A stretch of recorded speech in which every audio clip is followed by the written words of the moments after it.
चलिए शुरुआत करते हैं। 20वीं शताब्दी के लिए जो एक सबसे महत्वपूर्ण साइकोलॉजिकल क्या कहेंगे साइकोलॉजिकल देन रही है वो है इंटेलिजेंस। और अगर हम इस इंटेलिजेंस क्योंकि पहले मैं अपनी बात पूरी करता हूँ, क्योंकि इंटेलिजेंस से ये पॉसिबल हो पाता है कि हम किसी व्यक्ति की इन्वॉल्वमेंट से पहले ही ये प्रिडिक्ट कर पाते हैं कि ये व्यक्ति इस कार्य को कर पाएगा। सोचो कितनी मज़ेदार बात है ना। ये जो प्रिडिक्शन करने की जो क्षमता है किसी व्यक्ति के व्यक्तित्व में, ये उसकी इंटेलिजेंस और क्रिएटिविटी से ही आती है। इस इंटेलिजेंस को आंकने के लिए, इस इंटेलिजेंस को देखने के लिए बहुत सारे लोगों ने कोशिश की। इसमें से एक और बहुत महत्वपूर्ण थे एडवर्ड ली थॉर्नडाइक। उनकी जो समझ थी इंटेलिजेंस की, वो उन्हें इंटेलिजेंस से लर्निंग तक लेकर के गई। कहानी उस हरमन एबिंगहॉस से चालू होती है जिसने कि फॉरगेटिंग कर्व दिया। और जब उन्होंने फॉरगेटिंग कर्व दिया, उन्होंने फॉरगेटिंग कर्व की जब बात की, ये वो सोच थी जिसने कि ये बताया कि एक व्यक्ति जल्दी भूलता है, कोई दूसरा व्यक्ति देर से भूलता है। जो देर से भूलता है वो ज़्यादा देर तक रिटेन करता है। तो जो ज़्यादा देर तक रिटेन कर सकता है, क्या वो उसका उपयोग भी ज़्यादा कर सकता है? कुछ इस तरीके के प्रश्न थे एडवर्ड ली थॉर्नडाइक के। और इन सारे प्रश्नों के साथ एडवर्ड ली थॉर्नडाइक, जो कि एक मिनिस्टर के बेटे थे, वो अपने जीवन में साइकोलॉजी को बहुत ज़्यादा महत्व देते थे। शुरुआती पढ़ाई के बाद वो विलियम जेम्स के अंडर में पढ़ाई करना चाहते थे, विलियम जेम्स के अंडर में हार्वर्ड में। जिस दौरान उनकी ये पढ़ाई चल रही थी और वो हार्वर्ड आने के लिए गए, उसी वक्त उनके पास एक अपॉर्चुनिटी आई कि वो कैटल के साथ काम कर सकते हैं। ये कैटल सीनियर हैं और उन्होंने न्यूयॉर्क यूनिवर्सिटी के अंडर में, कोलंबिया में पढ़ना चालू कर दिया। यह उनका पीएचडी वर्क था। जिस दौरान उन्होंने ये रिसर्च की, और ये जो आप मल्टी फैक्टर थियोरी देख रहे हैं, ये multi factor theory of intelligence है।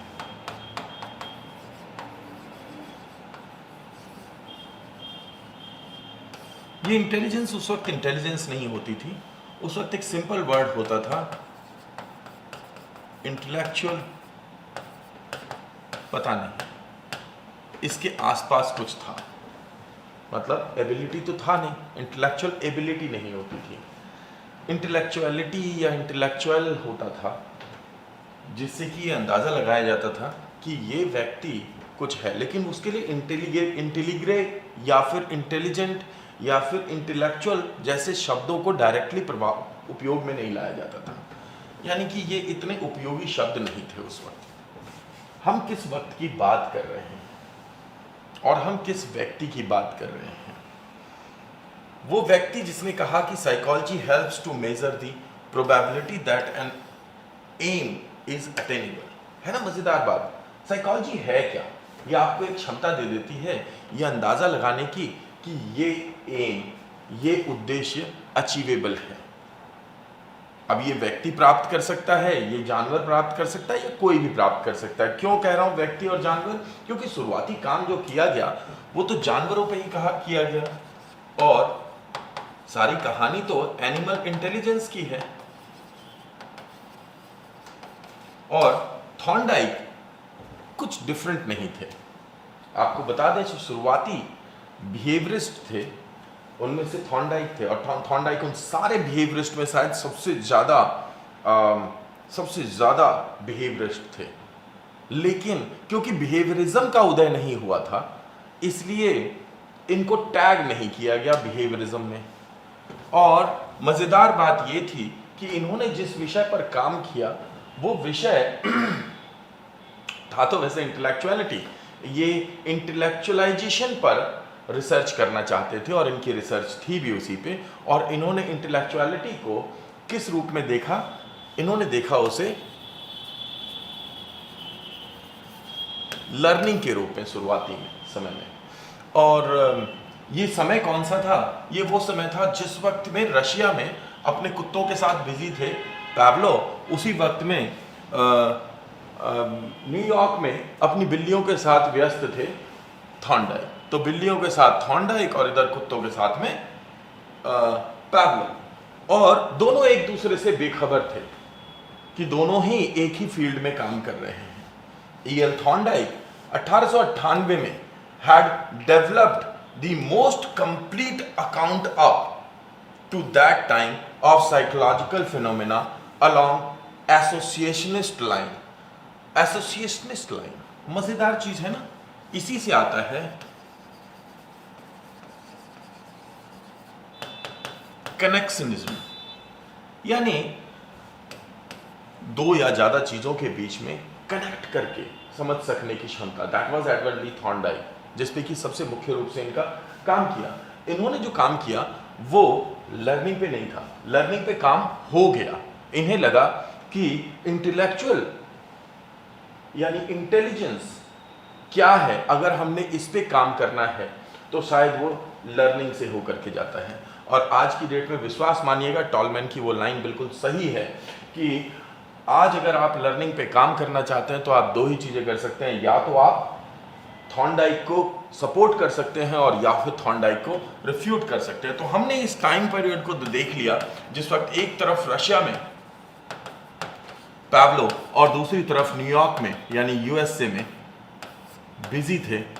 यानी कि हम बात कर रहे हैं 19th सेंचुरी की समाप्ति की और 20th सेंचुरी की शुरुआत की। इसी वक्त में जिस लर्निंग थियरी की बात की,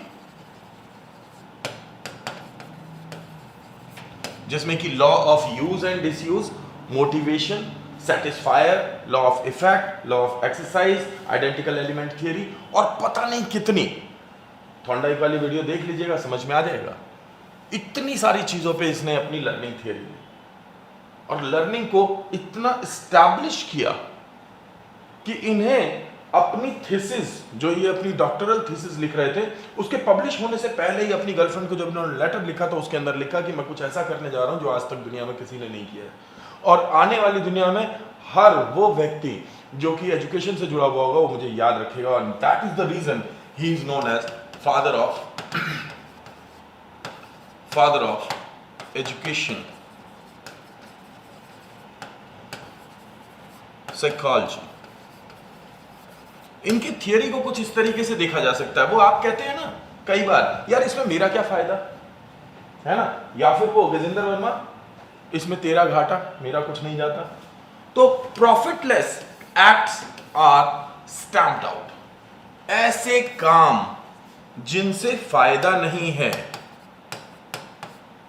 फायदा नहीं है, उन्हें करना छोड़ दो। ये क्या है? लर्निंग है। कौन से? Trial and error. यही तो थी जो कि अपने पजल बॉक्स से निकाली थी इन्होंने। क्या किया इन्होंने? When an animal responds to a stimulus, एक जानवर है वो एक स्टिमुलस पे रिस्पॉन्ड कर रहा है। जब वो रिस्पॉन्ड कर रहा है तो दो चीजें हो सकती हैं। एक, उसे उस रिस्पॉन्स का, उसे उस प्रतिक्रिया का या तो रिवॉर्ड मिलेगा, फायदा होगा, या फिर उसकी जो कोशिश है वो बर्बाद जाएगी। यानी कि बिल्ली उस पजल बॉक्स में घुसी हुई है, अब वो कोशिश करेगी, या तो वो उस कोशिश से बाहर आ जाएगी और या फिर वो उस कोशिश से बाहर नहीं आ पाएगी। जब वो उस कोशिश से बाहर नहीं आ पाएगी तो उसका जो एफर्ट है, उसका जो एक्ट है, उसका जो कार्य है वो है प्रॉफिटलेस। और अगर वो बाहर आ गई तो उसको रिवॉर्ड मिल गया।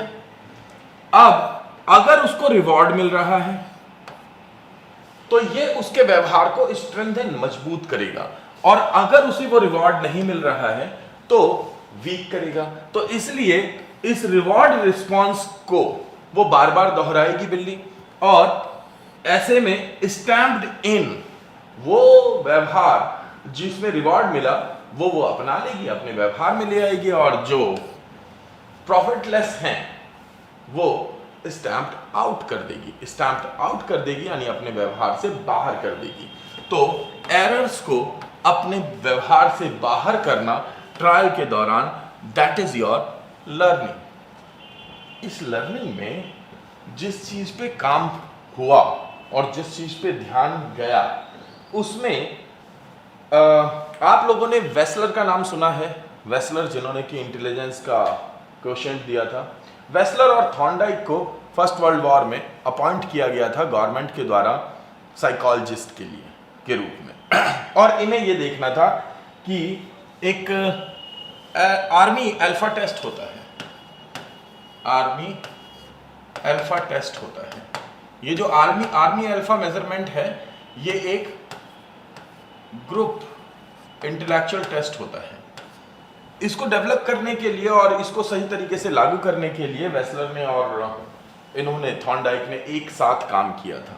During that period of time ये लर्निंग को इंटेलेक्चुअलिटी से कनेक्ट कर पाए। याद रखिएगा इसी वक्त था जब ये अपने लर्निंग के फंडे को इंटेलेक्चुअलिटी से कनेक्ट कर पाए। और वो इंटेलेक्चुअलाइजेशन क्या है कि ये जो बिल्ली है ना, जो कि लॉ ऑफ इफेक्ट में अपने लिए सेटिस्फायर ढूंढ रही है, उसके जहन में हर एक ट्रायल में जहां गलती हुई तो उस एक चीज की एक इमेज बनती है उसके दिमाग में, और ये जितनी भी इमेजेस हैं ये इमेजेस उसके इस कार्य के लिए या तो यूजफुल हैं या फिर यूजलेस हैं। लेकिन ये जितने भी यूजलेस चीजें हैं ये किसी और एक्ट के लिए हो सकता है यूजफुल हो जाए। ये मजेदार चीज है। 1905 में 1905 में इसी विचार को थॉर्नडाइक ने लिखा है, किसमें? एलिमेंट्स ऑफ साइकोलॉजी में, और फिर contribution of psychology to education में 1910 में। लेकिन सबसे मजेदार जो चेंज है वो इस 1910 से 1911 के बीच में है, जब इन्होंने एनिमल इंटेलिजेंस पहली बुक लिखी इंटेलिजेंस पे, that was animal intelligence. He was talking about intelligence अपनी पूरी थीसिस में, लेकिन पहली बार इन्होंने इस शब्द को इंट्रोड्यूस किया एनिमल इंटेलिजेंस के रूप में। एंड 1927 में measurement of intelligence. Why measurement of intelligence? क्योंकि तब तक ये एक टेस्ट भी बना चुके थे। इन्होंने बिने के टेस्ट पे भी काम किया, और बिने के टेस्ट पे, बिने के साथ नहीं। बिने तो 1911 में ही डाइड, तो चाहे पियाजे हो, चाहे थॉर्नडाइक हो या दूसरे लोग हों, इन सब ने बिने के टेस्ट पे काम किया, यानी बिने की लैब में काम किया या बिने के टेस्ट पे काम किया, जिसे हम कह सकते हैं कि बेसिकली बिने के काम के साथ काम किया।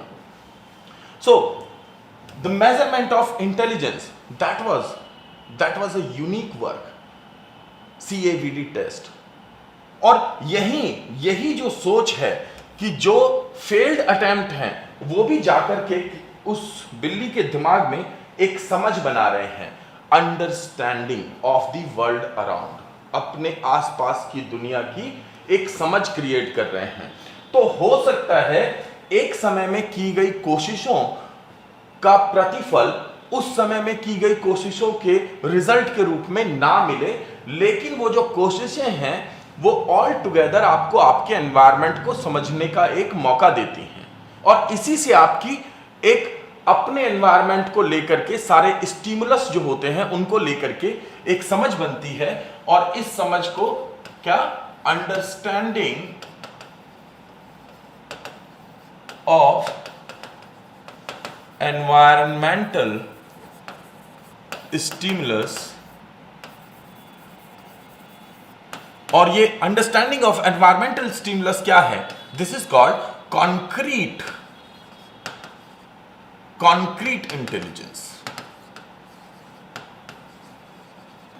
कमाल की बात यह है कि 1911 तक इन्होंने कॉन्क्रीट इंटेलिजेंस वर्ड ही नहीं यूज किया था। कॉन्क्रीट इंटेलिजेंस बहुत बाद में यूज किया इन्होंने। 1939 में इनका रिटायरमेंट हुआ इस रिटायरमेंट के बाद जब इन्होंने रिविजिट किया इस काम को, तब इन्होंने कॉन्क्रीट इंटेलिजेंस यूज किया। Otherwise what term he used, अब आपको पता चलेगा,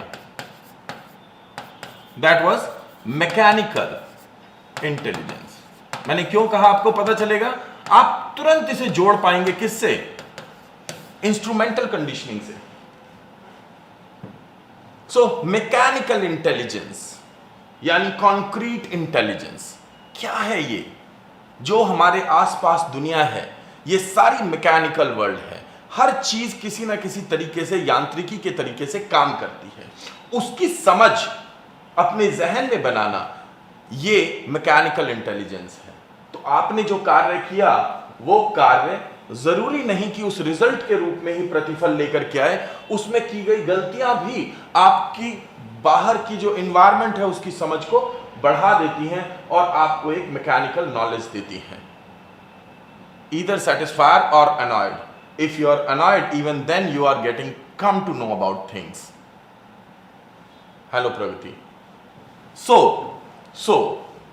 this was the starting of a law which is called principle of belongingness.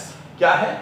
Principle of belongingness. आपने अभी तक एक थियरी पढ़ी होगी, that is called principle of identical element theory, या फिर प्रिंसिपल ऑफ सेटिस्फायर, या प्रिंसिपल ऑफ इफेक्ट, या principle of exercise. But the real principle जिसकी बात थॉर्नडाइक करते हैं इंटेलिजेंस और लर्निंग को समझाते समय, that is the principle of belongingness. Principle of belongingness को वो कहते हैं the learning principal that connection between items are more readily formed if the items are related in terms of sense, they belong together rather than proximity or contiguity। यानी कि उनकी नजदीकी या फिर उनके अंदर जो एक दूसरे से लगाव या लगातार होना है, ये दोनों चीजें बहुत मैटर नहीं करती, बल्कि क्या मैटर करती हैं? Belonging together. And that is called principle of belongingness। Means ये 12 साल की एक लड़की है, ये 13 साल की एक लड़की है, और ये 14 साल की एक लड़की है। ये 12 साल की लड़की इस 14 साल की लड़की से इतना बिलोंगिंगनेस महसूस नहीं करेगी जितना ये 12-13 से करेगी, और ये 14 भी 13 से करेगी। सो अगर इस 13 वाली को अगर बीच में खड़ा कर दिया जाए तो इन सबके बीच में एक कनेक्शन बनाया जा सकता है। That was the example used by Thorndike to show social intelligence. क्या? Social intelligence. एक ग्रुप को क्रिएट करने के लिए आप इंटरपर्सनल हैबिट्स का इस्तेमाल करते हैं, और इस तरीके से आप अपनी बिलोंगिंगनेस के आधार पे एक दूसरे से जुड़ जाते हैं। इसी को उन्होंने कनेक्शनिज्म कहा। ये आपको क्या देती है? ये आपको सोशल क्रिएटिविटी, जिसे कि बाद में सोशल कंस्ट्रक्शनिज्म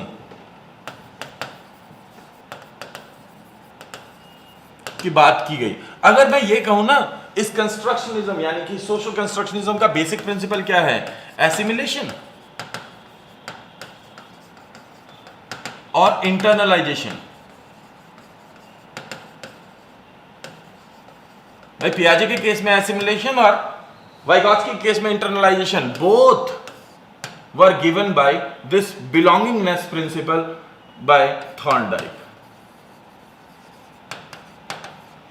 बट कनेक्शन बनाया नहीं गया बाद में। अगर इनको जोड़ करके देखा जाता, एवरीथिंग वाज कॉमन। और इसलिए कनेक्शनिज्म या एसोसिएशनिज्म को सबसे बेहतर तरीके से लर्निंग से जोड़ करके और इंटेलिजेंस तक समझाने का काम किया किसने?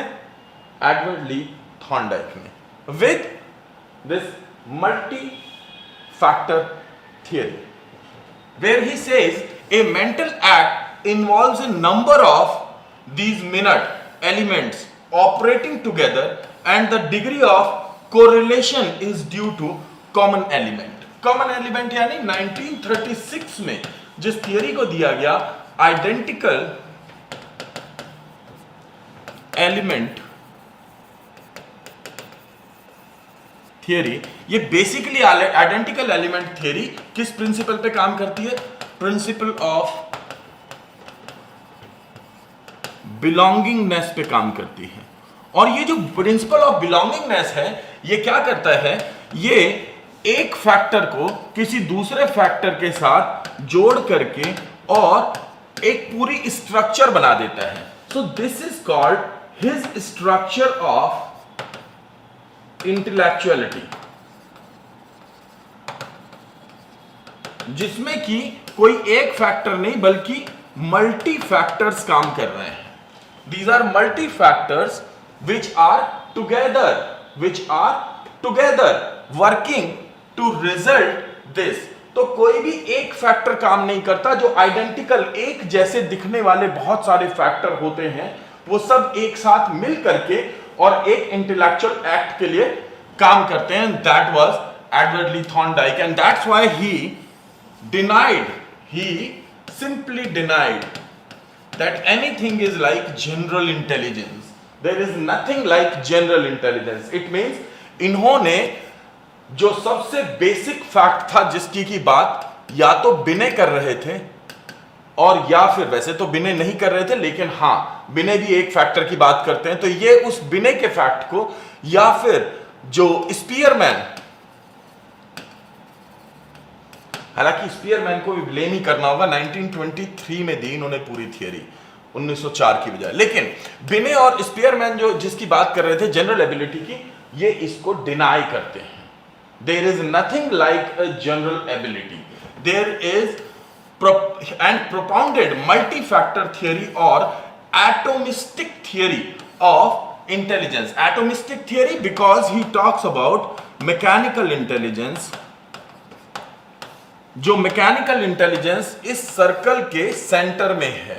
आप कोई भी इंटेलिजेंस यूज कर रहे होंगे लेकिन आप मैकेनिकल इंटेलिजेंस यानी कॉन्क्रीट इंटेलिजेंस का इस्तेमाल जरूर कर रहे होंगे। And he says the intellect, character and the skill possessed by any man are the product of certain original tendencies and the training which they have reached। It means जो learning है, उस learning के द्वारा जो आपने achieve किया वो आपका इंटेलिजेंस है, right?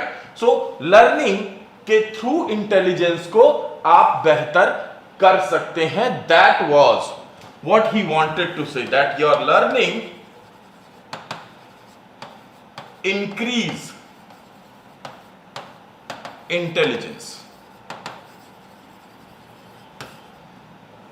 I am really sorry जिन लोगों ने थॉर्नडाइक वाली वीडियो अभी तक नहीं देखी होगी उनके लिए इसको इतनी जल्दी हजम करना थोड़ा सा मुश्किल हो रहा होगा, क्योंकि मैंने बहुत सारे थियरी और प्रिंसिपल्स गिरा दिए हैं यहाँ पे। Each mental activity requires an aggregate of different set of abilities. That was his thought कि डिफरेंट सेट ऑफ एबिलिटीज का एक एग्रीगेट चाहिए होता है, and that does not work in group, but that work at a multi level, यानी aggregation के level पे काम करता है। To find a measurement of human intelligence, Thorndike devised CAVD यानी कि CAVD टेस्ट। अभी बात करेंगे इसकी। इसमें होते हैं कंप्लीशन, अरिथमेटिक, वोकैबुलरी और डायरेक्शन। आप आज की डेट में अपने रीजनिंग वाले टेस्ट से जोड़ करके देखिए जिसके अंदर कंप्लीशन और डायरेक्शन के थॉट्स होते हैं। अरिथमेटिक का टेस्ट जो होता है आपका मैथ्स का जनरल एबिलिटी टेस्ट, और वोकैबुलरी यही टेस्ट था जो कि बाद में बन गया कॉग्निटिव एबिलिटी टेस्ट। याद रखिएगा ये टेस्ट बाद में बन गया कोगैट टेस्ट। कोगैट टेस्ट मतलब कॉग्निटिव एबिलिटी टेस्ट, और ये 1963 में इस टेस्ट को बहुत ज्यादा अपनाया जाता था। बाद में चल करके 2011 तक भी इसका इस्तेमाल हुआ है। अब इसे कहते हैं कॉग्निटिव एबिलिटी टेस्ट।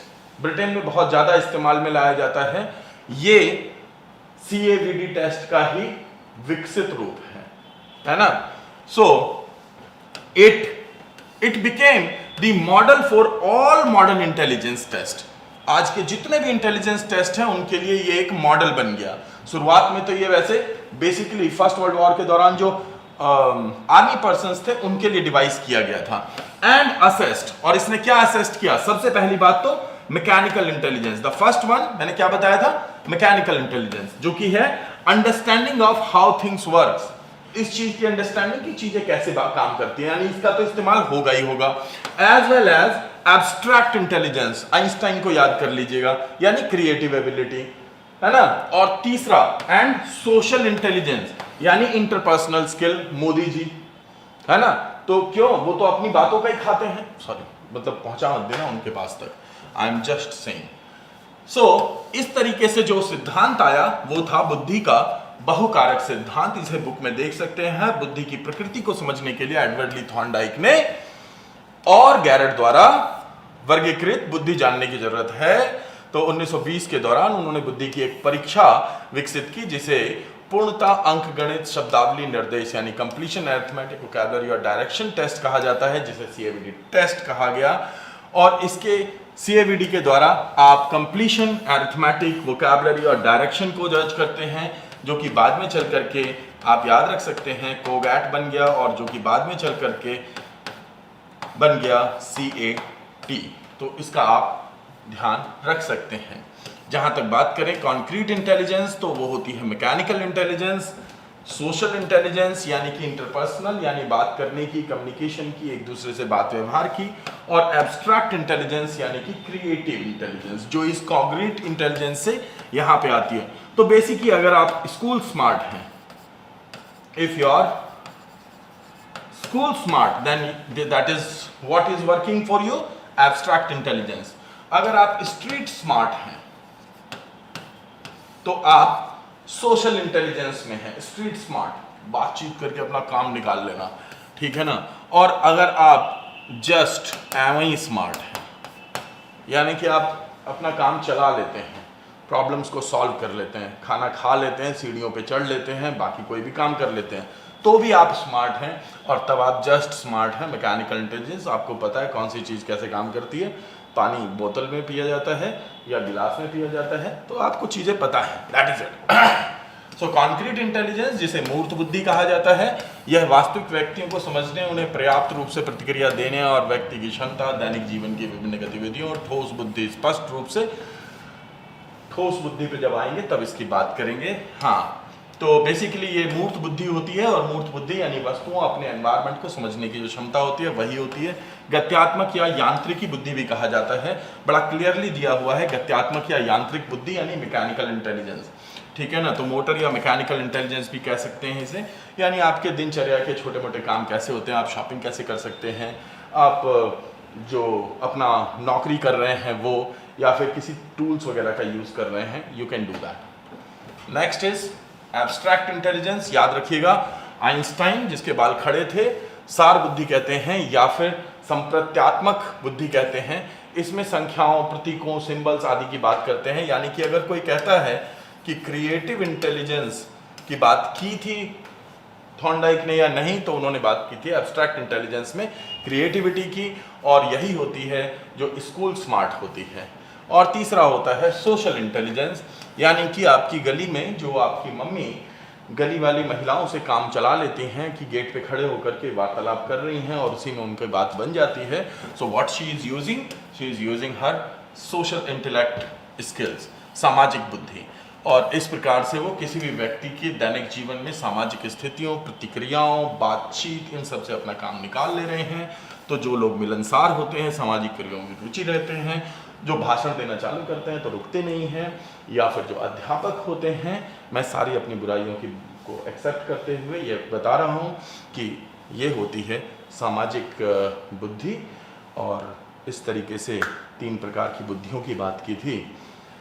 क्या नाम था उसका? हाँ, थॉर्नडाइक ने। सो आई होप दैट आपको समझ में आई होगी। इस सेशन के जो भी क्वेश्चन है अभी ही लूँगा, तो आप लोगों को जो भी कुछ पूछना हो आप अपने डाउट्स पूछ लीजिए फटाफट। Now this is my water time. Expectation से कम समय लगेगा वैसे।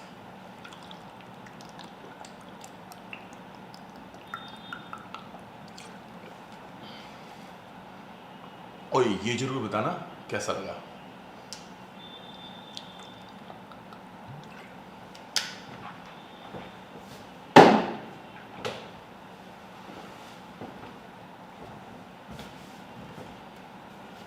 जिसने पढ़ा हुआ है उसके लिए भी आज सब कुछ नया है सर, परा अनुभूति हो रही है। Thank you so much. और किसी को कुछ पूछना है, कुछ ज्ञान देना हो, कुछ ज्ञान साझा करना हो, कोई समस्या हो?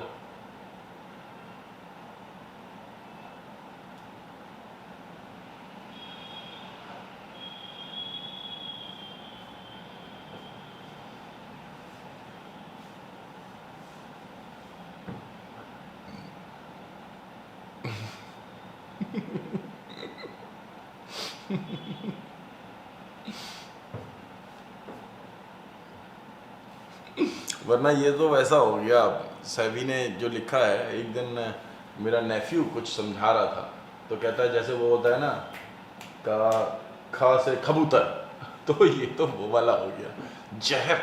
मज़ा आ गया। हाँ ठीक है ठीक है। ये जरूर बता दूं, ये वाला जो सेशन है यानी पीआरटी के लिए जो साइकोलॉजी का सेशन है, ये कल सवेरे से 1 बजे होगा, यानी कल डे टाइम में 1 बजे होगा। स्पेशल एजुकेशन का सुबह 11 बजे और 4 बजे होंगे।